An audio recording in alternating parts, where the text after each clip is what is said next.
aimer Dieu. Alléluia. Voilà pourquoi j'ai posé la question. Est-ce que nous aimons Dieu? Est-ce que réellement nous aimons Dieu?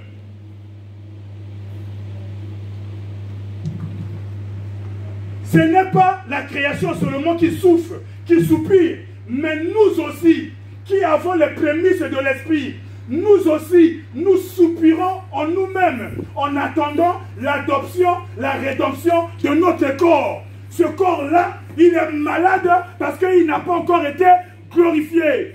Tout ce qui se passe dans ce monde peut nous atteindre parce que nous sommes encore dans ce corps. Alléluia. Amen. Maman continue. Car c'est en espérance que nous sommes sauvés. Or, l'espérance qu'on voit n'est plus espérance. Ce qu'on voit, peut-on l'espérer encore? Alléluia. Amen. Ce qui revient à dire que malgré les difficultés, malgré l'opposition, malgré le rejet, malgré les vents contraires, un enfant de Dieu, celui qui aime Dieu, il espère. Amen. Il espère. Parce que son Dieu n'est pas un menteur. Celui qui a dit que toutes choses concourent pour ton bien. Même si je suis malade, je glorifie le Seigneur. Je dis Seigneur, je sais que dans cette maladie, tu vas te glorifier. Alléluia. Amen. Même quand les choses ne vont pas bien, même quand ça tarde, je me lève. Je dis oh Seigneur, je lève ton nom, je glorifie ton nom. Parce que dans ce que je suis en train de vivre, tu vas encore te glorifier. Amen. Parce que toutes choses concourent pour mon bien. Alléluia. Amen.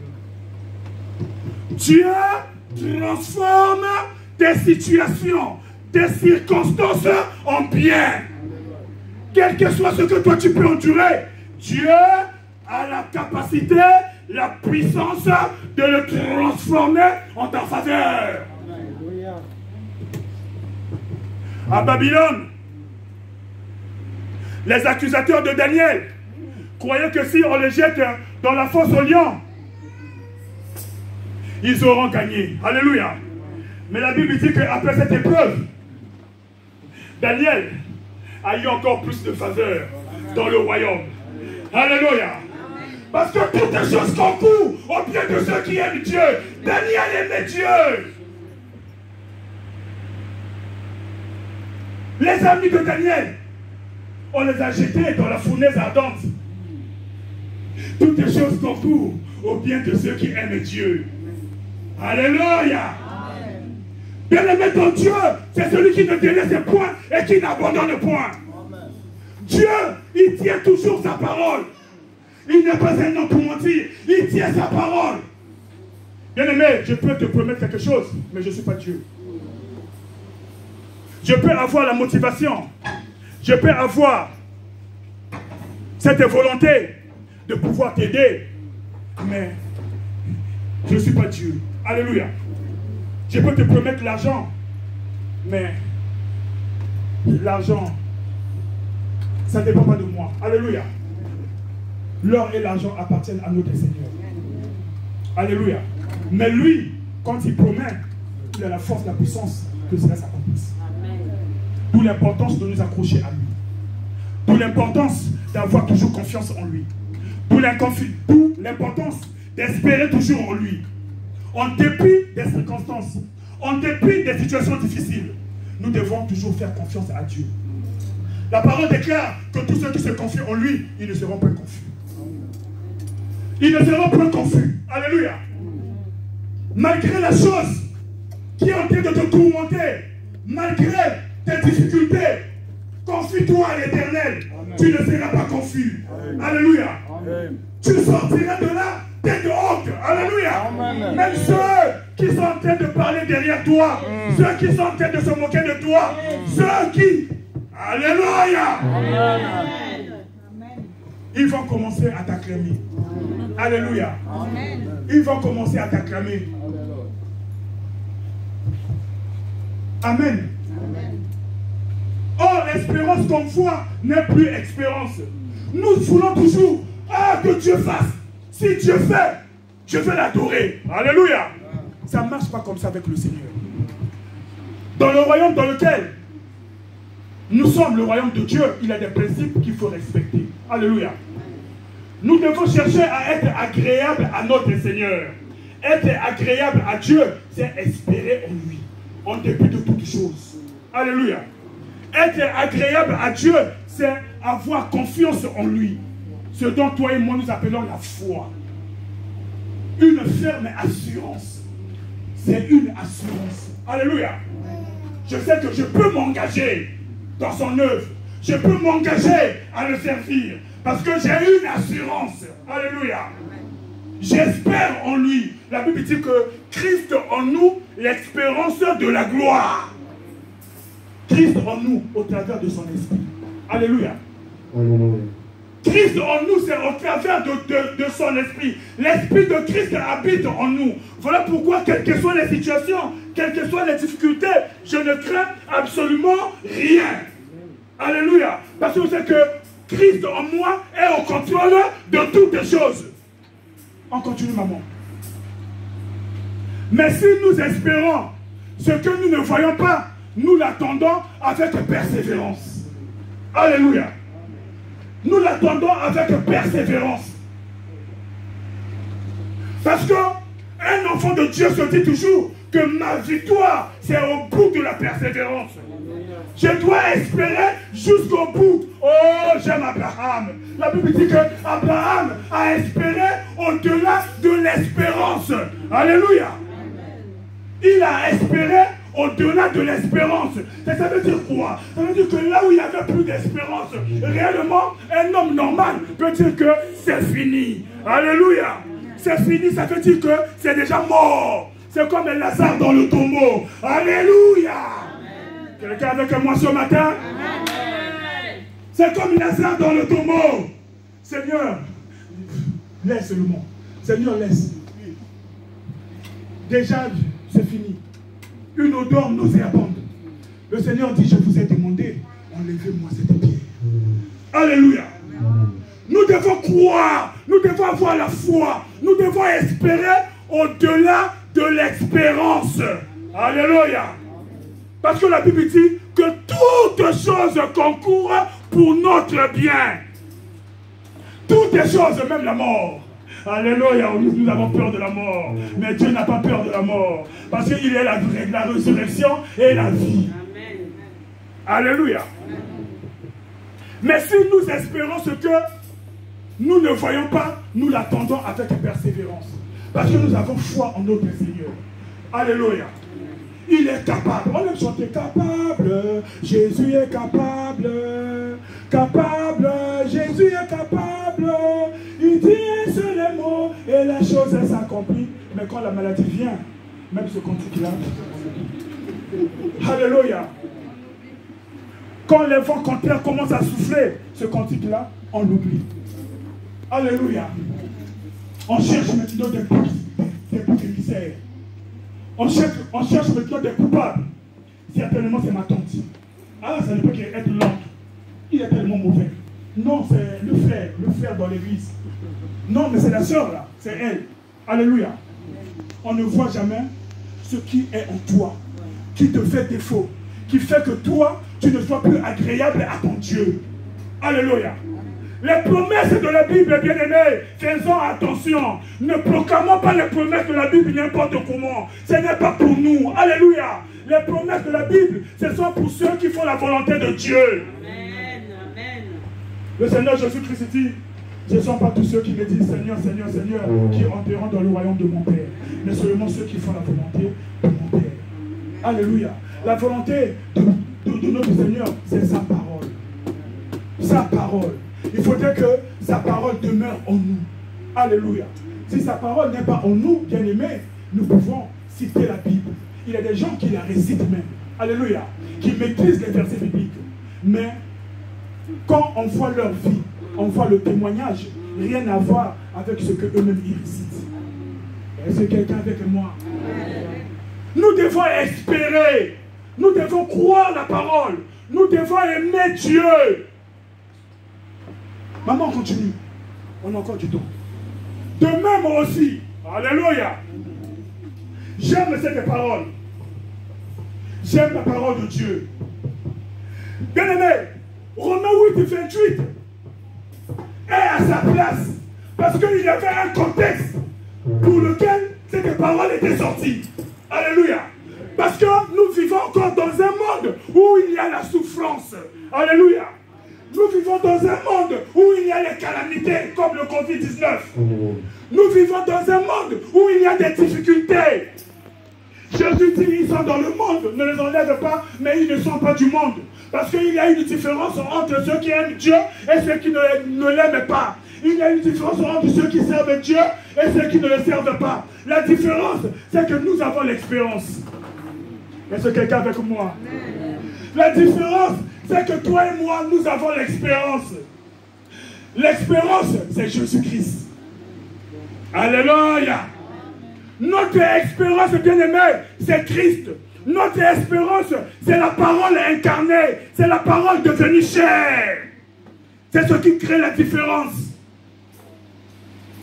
Et quand nous avons reçu cette parole en nous, cette parole qui demeure en nous, la Bible dit qu'il nous a été donné le même esprit qui était dans le Fils, le Saint-Esprit de Dieu. Ce qui revient à dire, par rapport à la lecture que nous avons faite, quand je suis en difficulté, quand je souffre, quand je ne vois plus le bout du tunnel, quand je deviens faible, alléluia. Mais que va-t-il se passer? Parce que je suis encore dans ce corps qui est corruptible, dans ce corps qui n'est pas encore glorifié. La Bible dit, de même aussi, l'Esprit nous aide dans notre faiblesse. Quand, devant un échec, au lieu de pleurer, au lieu de me paniquer, si j'aime Dieu réellement, qu'est-ce que je dois faire? Je vais commencer à le glorifier. Si ça peut marcher aujourd'hui, c'est que demain ça marchera. Alléluia. Si je n'ai pas réussi aujourd'hui, c'est que demain je réussirai. Car la Bible me dit que je suis plus que vainqueur. En toutes choses. Alléluia. Le Saint-Esprit qui est en moi va commencer à intercéder pour moi. Alléluia. Au moment de faiblesse, Dieu ne nous abandonne pas. C'est l'Esprit qui prend la relève. La Bible dit que de même aussi l'Esprit nous aide dans notre faiblesse. Car nous ne savons pas ce qu'il nous convient de demander dans nos prières. Mais l'Esprit lui-même intercède par des soupirs inexprimables. Alléluia. Nous sommes à bout. Nous ne savons plus quoi faire. Au lieu de dire que Dieu m'a abandonné, au lieu de dire que je n'irai plus à l'église, au lieu de dire des choses qui ne vont pas glorifier ton Seigneur, mets-toi en prière. Prends l'attitude de prière. Alléluia. Car rien ne peut te séparer de l'amour de Dieu. Rien ne peut te séparer de l'amour de Dieu. Si quelque chose arrive à te séparer de l'amour de Dieu, c'est que son amour ne demeure pas en toi. C'est que l'amour de Dieu ne demeure pas en toi. Bien-aimé, la parole de Dieu est oui et amen. Amen. Si tu l'acceptes, tu vas vivre les merveilles de Dieu. Alléluia. Si tu la refuses, tu es abandonné à toi-même. Alléluia. Amen. L'Esprit lui-même intercède par des soupirs inexprimables. Et celui qui sonde les cœurs connaît quelle est la pensée de l'Esprit, parce que c'est selon Dieu qu'il intercède en faveur des saints. Le Saint-Esprit de Dieu nous met en relation avec le Seigneur. Dieu connaît tes besoins. Dieu connaît tes difficultés. Dieu connaît ta situation. Mais si tu restes accroché à sa parole, l'Esprit de Dieu va commencer à prier pour toi, à intercéder pour ta situation. Alléluia. J'aimerais qu'on puisse lire Romains 8, 16, 17.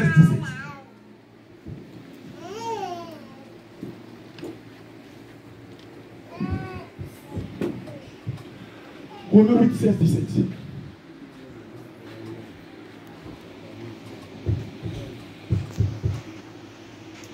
La Bible dit, l'Esprit lui-même rend témoignage à notre esprit que nous sommes enfants de Dieu. C'est le Saint-Esprit de Dieu qui atteste à chacun de nous que nous sommes enfants de Dieu. Si nous sommes enfants de Dieu, c'est que nous avons l'amour pour notre Père. C'est que nous aimons notre Père. Si nous aimons notre Père, ce qui revient à dire que toutes choses concourent pour notre bien. Alléluia. Toutes choses concourent au bien de ceux qui aiment Dieu. Ceux qui aiment Dieu, ce sont ses enfants. Ceux que lui, il a adoptés. Et le Saint-Esprit de Dieu qui est en nous atteste, rend témoignage à notre esprit que réellement nous sommes enfants de Dieu. Si je suis réellement enfant de Dieu et que le Saint-Esprit de Dieu l'atteste, me rend témoignage, bien-aimé, je ne crains absolument rien. Je deviendrai comme Daniel qui était tombé dans la fosse au lion. Je deviendrai comme Meshach, Shadrach, Abednego qui ont accepté la fournaise ardente. Alléluia. Toutes les choses concourent au bien de ceux qui aiment Dieu.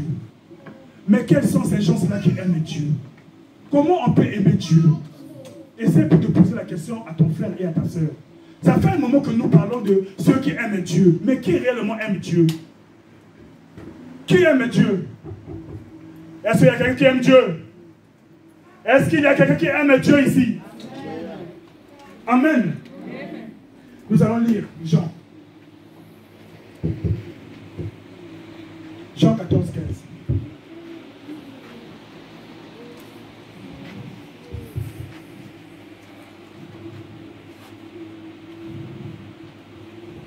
Alléluia. Jean 14, 15 nous dit quoi? Si vous m'aimez, gardez mes commandements. Alléluia. Qui garde les commandements de Dieu ici? Qui garde les commandements de Dieu? Celui qui garde les commandements de Dieu, c'est celui dont cette parole d'espérance est sortie. Toutes les choses concourent pour ton bien. Toutes les choses concourent pour le bien de ceux qui gardent les commandements de Dieu. Ceux qui gardent les commandements de Dieu, ce sont ceux qui aiment Dieu. Nul ne peut dire que je l'aime, mais s'il n'obéit pas à sa volonté. Personne ne peut dire que j'aime Dieu s'il ne marche pas en conformité avec ses prescriptions et ses ordonnances. Qui aime Dieu? Qui aime Dieu? Qui garde ses commandements? Bien-aimé, il y a un lien de cause à effet. Il faudrait qu'il y ait d'abord une cause pour qu'il y ait un effet. La cause, c'est que nous devons aimer Dieu et nous devons garder ses commandements. Ceux qui gardent ses commandements, ceux qui l'aiment, ce sont ceux qui sont bénis de Dieu. Est-ce que quelqu'un est avec moi? Amen. Il y a un lien de cause à effet. Quand nous gardons ses commandements, quand nous aimons Dieu, ce qui revient à dire que nous sommes bénis de Dieu. La parole de Dieu est pour nous. Les promesses de Dieu sont pour nous. Personne ne peut dire j'aime Dieu, mais qui ne garde pas ses commandements. Est-ce que quelqu'un est avec moi? Amen. Est-ce qu'on a parlé de sanctification? Est-ce qu'on a parlé de bénédiction? Parce que le plus souvent, les gens commencent même à accuser l'Église, commencent à accuser les serviteurs de Dieu, commencent à vouloir à ce que les serviteurs de Dieu aillent chercher la magie pour les satisfaire. Bien-aimé, un serviteur averti, celui qui marche en esprit et en vérité, c'est celui qui cherche la gloire du Père. Alléluia. Il ne cherchera jamais la gloire d'un homme. Aujourd'hui dans l'église, ah non, il y a trop de sanctification. On ne prêche que le pardon, on ne prêche que la sanctification, on prêche la repentance, on prêche, mais c'est la parole de Dieu, bien-aimé. Si tu ne gardes pas la parole de Dieu, tu n'auras pas la bénédiction de Dieu. Il faut aimer Dieu pour que toutes choses concourent pour ton bien. Il faut aimer Dieu. Non seulement aimer Dieu, la Bible dit encore, ceux que Dieu a appelés selon son dessein. Alléluia. Amen. Toutes choses concourent au bien de ceux que Dieu a appelés selon son dessein. C'est ce qui revient à dire qu'il y a des gens qui sont appelés et il y a des gens qui ne sont pas appelés. Alléluia. Il y a des gens qui sont appelés et il y a des gens qui ne sont pas appelés. Le Seigneur Jésus-Christ dit, je connais mes brebis et mes brebis me connaissent. Amen. Le dimanche passé, on nous a prêché connaître Dieu. Celui qui connaît Dieu, c'est celui qui aime Dieu. Amen. Celui qui connaît Dieu, c'est celui qui a la crainte de Dieu. Celui qui connaît Dieu, c'est celui qui obéit à sa parole. Celui qui connaît Dieu, c'est celui qui porte un bon témoignage. Celui qui connaît Dieu, c'est celui qui marche dans la sanctification. Ce mot qui effraie tellement les chrétiens. Ce mot qui fait tellement peur aux chrétiens. La sanctification. La Bible dit, oh, sans la sanctification, nul ne verra le Seigneur. Tu veux voir la main de Dieu dans ta vie, alors que tu ne marches pas dans la sanctification? Quel est ce Dieu que tu aimerais qui puisse venir te bénir? Sans la sanctification, personne ne verra le Seigneur. Pour voir la gloire de Dieu, pour que Dieu puisse se manifester dans ta vie, il faudrait que tu marches dans la sanctification.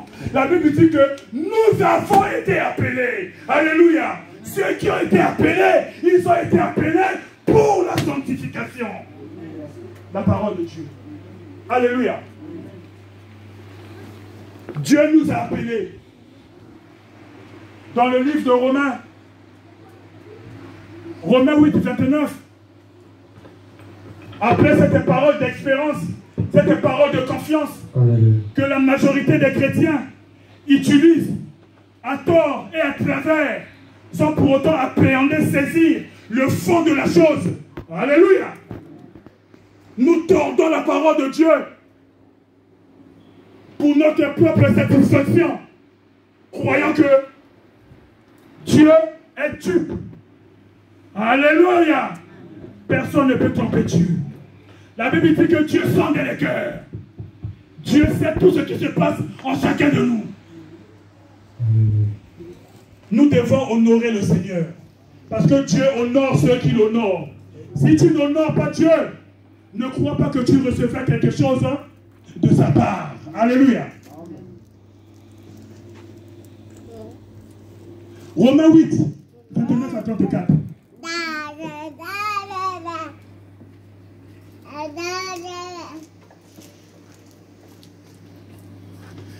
Car ceux qu'il a connus d'avance. Alléluia. La modératrice a parlé de Jérémie qui, lorsqu'il était encore dans le ventre de sa mère, Dieu le connaissait. Alléluia. Bien-aimé, Dieu nous connaît. Avant même notre naissance, Dieu connaît ceux qui sont à lui. Alléluia. Dieu connaît les bénéficiaires de ses promesses. Les promesses ne sont pas pour tout le monde. Mais les promesses de la Bible sont pour ceux qui font la volonté du Père. Les promesses sont pour ceux qui marchent dans la sanctification. Les promesses sont pour ceux qui œuvrent pour la gloire de Dieu. Alléluia. Car ceux qu'il a connus d'avance. Donc il y a des gens que Dieu a connus d'avance.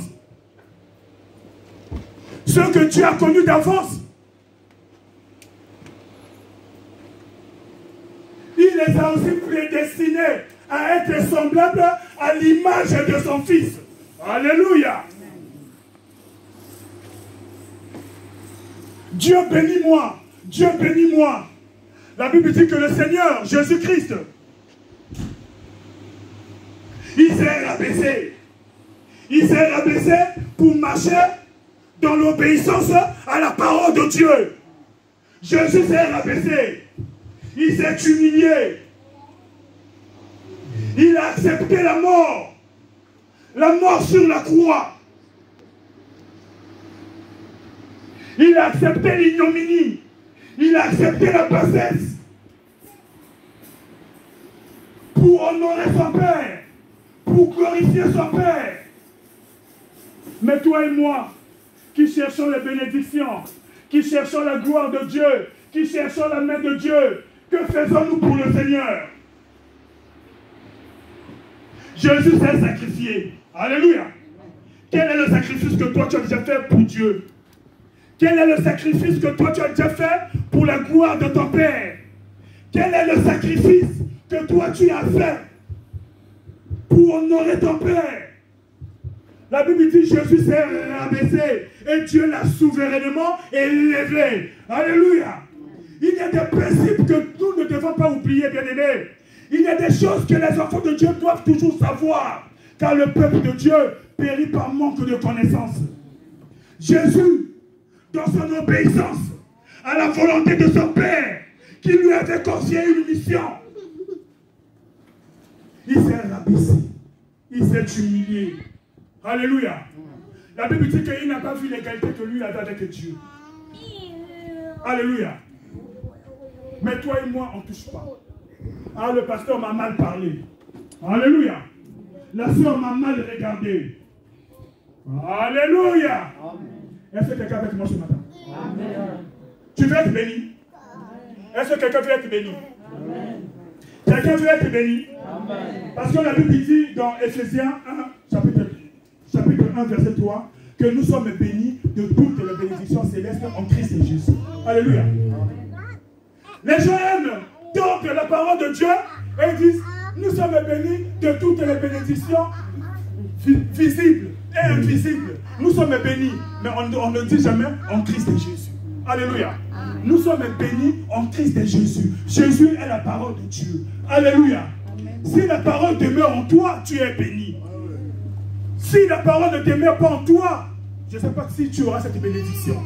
Parce que Dieu ne ment pas. Alléluia.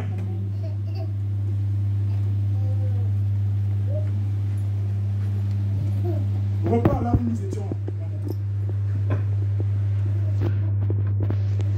Ceux qu'il a connus d'avance,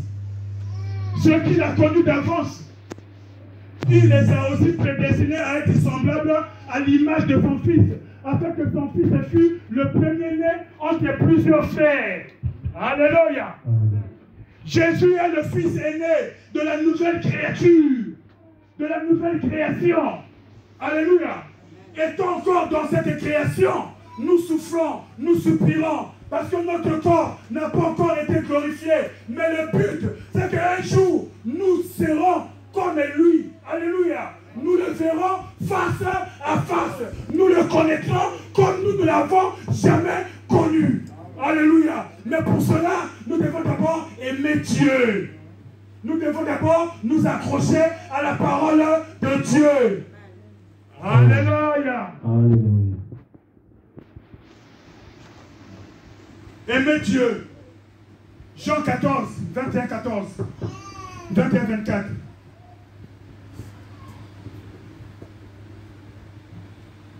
Jean 14, 21, 24.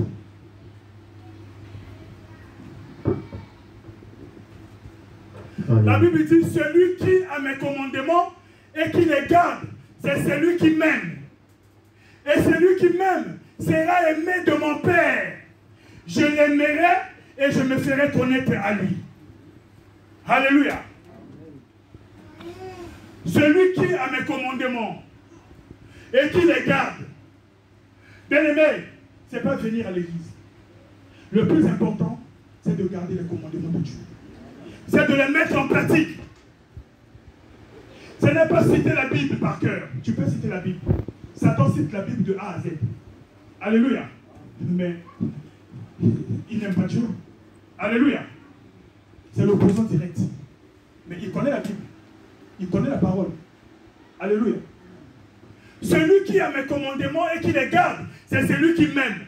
Aimer Dieu, c'est garder les commandements de Dieu. Aimer Dieu, c'est marcher en conformité avec sa parole. Aimer Dieu, c'est accomplir sa volonté. Aimer Dieu, ce n'est pas contredire la Bible. Alléluia. Accepter tout ce que le Seigneur dit. Et celui qui m'aime sera aimé de mon Père. Celui qui m'aime sera aimé de mon Père. Si nous aimons Jésus, Jésus c'est la parole de Dieu. Alléluia. Jésus c'est la parole incarnée. Jésus c'est la parole devenue chair. Si nous aimons la parole de Dieu, si nous aimons Jésus, nous serons aimés de Dieu. Alléluia. Si toi et moi nous sommes aimés de Dieu, si Dieu est pour nous, qui sera contre nous? Nous aimons positivement cette parole. Alléluia. Si Dieu est pour moi, qui sera contre moi? Mais Dieu ne peut être pour toi que si toi tu l'aimes. Alléluia. citer, si Dieu est pour moi, qui sera contre moi? Ne veux pas dire ça à ton oncle, parce que si tu n'aimes pas Dieu, ton oncle va te... Alléluia. Parce que tu n'as pas de protection. Tu n'as pas de protection. Ceux qui ont la protection, ce sont ceux qui aiment Dieu, ceux qui gardent sa parole. Ce sont ceux-là qui peuvent dire, si Dieu est pour moi, qui sera contre moi? Alléluia. Si Dieu est pour moi, qui sera contre moi? Parce que Dieu m'aime. Alléluia. On continue. 22. Jude, non pas l'Iscariote, lui dit, Seigneur, d'où vient que tu te feras connaître à nous et non au monde? On continue. Jésus lui répondit, si quelqu'un m'aime, il gardera ma parole. Et mon Père l'aimera. Nous viendrons à lui et nous ferons notre demeure chez lui. Alléluia. Si Dieu est pour moi, si Dieu vit en moi, alléluia. Si Dieu vit en moi, est-ce que je peux avoir peur de la maladie? Alléluia. Ça veut dire que je tomberai pas malade, mais je tomberai malade. Mais celui qui est en moi est plus fort que la maladie. Alléluia. C'est dans ce contexte-là que nous pouvons citer les promesses de la Bible. C'est dans ce contexte-là que nous pouvons citer la parole de Dieu. Du moment où j'aime Dieu, du moment où je marche en conformité avec la parole de Dieu, je peux maintenant citer la parole. Car celui qui est en moi est plus fort que le chômage. Celui qui est en moi est plus fort que la disette. Celui qui est en moi est plus fort que le célibat. Celui qui est en moi est plus fort que toutes ces choses. Et en toutes ces choses, je suis plus que vainqueur. C'est ça la parole de Dieu. On ne sort pas la parole de Dieu de son contexte. Nous devons aimer Dieu. Alléluia. Nous viendrons à lui et nous ferons notre demeure chez lui. 24. Celui qui ne m'aime pas ne garde point mes paroles. Et la parole que vous entendez n'est pas de moi, mais du Père qui m'a envoyé. Alléluia. Amen. Bien-aimés, nous allons terminer, puisqu'on a passé le temps. On va lire Romains 8, 29 à 34.